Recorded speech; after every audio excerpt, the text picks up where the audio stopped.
Bran is watching through the Weirwoods. In Game of Thrones, Bran Stark gains the ability to see and influence past events through the use of weirwood trees. We see him look back to Jon Snow's birth at the Tower of Joy. He sees other events like his father and his aunt as younger children playing, and he even wargs into Hodor, creating one of the saddest moments in the entire series. In the books, the theory goes much further, suggesting that Bran has influenced many events, including the Mad King's Burn Them All line, or perhaps his entire descent into madness. Just about anyone named Bran, fans have speculated that that could actually be Bran Stark, like Bran the Builder, who helped build the wall. And the entire series could even end in some sort of major time-traveling reset, or that Bran is just simply involved in just about any major moment in the series with his ability to go back in time through the weirwood trees. In House of the Dragon, many important scenes take place in front of a weirwood tree, leading many fans to speculate if Bran, or perhaps another three-eyed raven or crow, if you're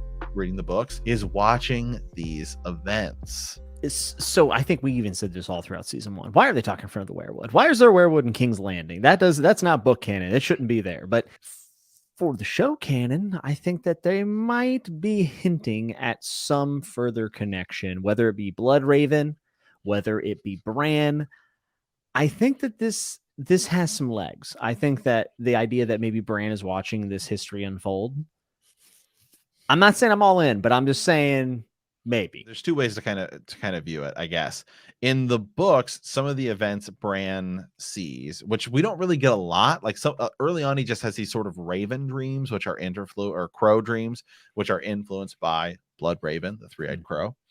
And then later, Bran gets to the cave and he sort of has some visions, but it's very fast and it's hard to tell exactly what's going on. In the show, he doesn't necessarily have to be in front of a weirwood tree to see things. Like he goes and he sees the Tower of Joy, and he goes and he sees some of these other things, but it's just sort of, I guess, a common belief, or people are watching through the weirwood trees.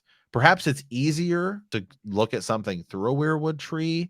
It's never really been sort of fully established, but so often many people think they hear whispers or sounds, or they feel like the weirwood is watching them. Yeah, perhaps the weirwood tree itself is alive and conscious and is able to watch, and it's presenting information to the three-eyed raven or crow, depending on show or book.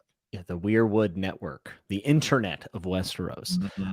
And in Theon in A Dance with Dragons is near the weirwood in Winterfell, and he swears that he hears voices. And then you have like the ghost of Winterfell. You have all these things.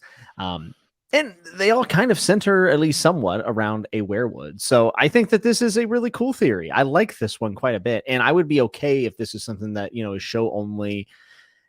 Who knows? Maybe House of the Dragon at the end curtain, it zooms out and Bran's just watching. You know what I mean? Like, who knows?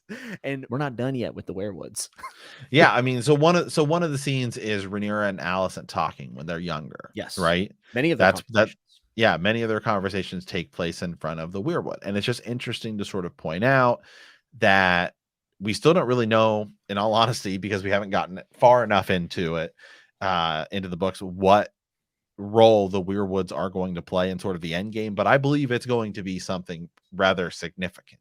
The Isle of Faces, this island, is said to contain a bunch of weirwood trees, and that people go there, they don't come back, and that's one of the big events in House of the Dragon. And again, one of the big battles ends at the God's Eye. Some people think, hey, maybe Daemon survives that battle, and he goes to the Isle of Faces. Yeah, the Isle of Faces remains one of the biggest question marks in all of Game of Thrones and A Song of Ice and Fire. And these theories that play with that are they're fun. I think that they're really interesting and worth our time to consider, because that is something I do believe, at least in the books, if we get any future entries, will have some sort of answers for it.